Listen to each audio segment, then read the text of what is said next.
વડોદરા શહેરની વિબ્ગ્યોર સ્કૂલના વાલીઓ ફી વધારા મુદ્દે રજૂઆત કરવા ડીઈઓ કચેરી ખાતે પહોંચ્યા હતા। વડોદરા શહેરની વિબ્ગ્યોર સ્કૂલમાં ભણતા વિદ્યાર્થીઓના વાલીઓ આજે ફી વધારાને લઈને ડીઈઓ કચેરી ખાતે અધિકારીને મળવા પહોંચ્યા હતા, જ્યાં એફઆરસીના નિયમોનું શાળા પાલન નહીં કરતી હોવાના આક્ષેપો વાલીઓએ કર્યા હતા, જેમાં એફઆરસીના નિયમોથી વિરુદ્ધ જઈ શાળા 25% વધારે ફી ઉઘરાવી રહી હોવાનું તેમણે જણાવ્યું હતું। ત્યારે સરકારના નિયમોનું ઉલ્લંઘન કરતા શાળા સંચાલકો વિરુદ્ધ કાર્યવાહી કરવામાં આવે તેવી માંગણી વાલીઓ દ્વારા કરવામાં આવી હતી।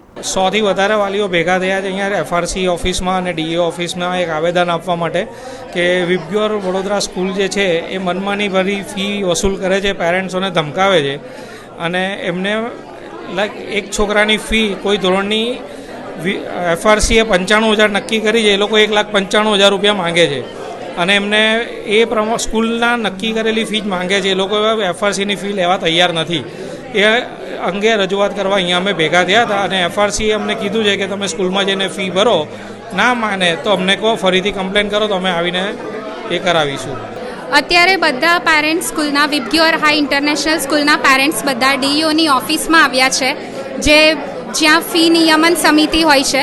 ફી નિયમન સમિતિએ જે કાયદો પાડેલો છે, જે 2017થી લાગુ પડેલો છે, પણ વિબ્ગ્યોર હાઈ સ્કૂલ એને ફગાવી દેવામાં આવે છે વિબ્ગ્યોર હાઈ સ્કૂલ દ્વારા।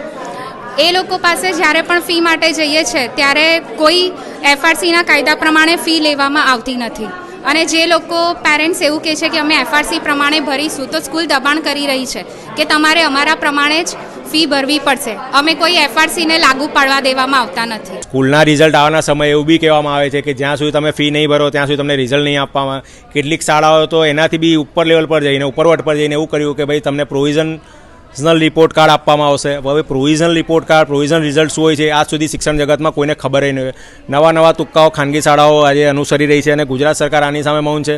શિક્ષણ જગતના જે માનતા વ્યક્તિઓ જે કહેવાય, ભાઈ શિક્ષણ અધિકારી છે, મુખ્યમંત્રી છે, શિક્ષણ મંત્રી છે, એ બી આ મુદ્દે કોઈ વાત નથી કરી રહ્યા। 8 વર્ષ થયા છતાં પણ જે શિક્ષણથી સંકળાયેલા લોકો છે, વાલીઓની રજૂઆત ખરેખર નથી સાંભળી રહ્યા અને વાલીઓને આજે ધરમધક્કા થઈ રહ્યા છે।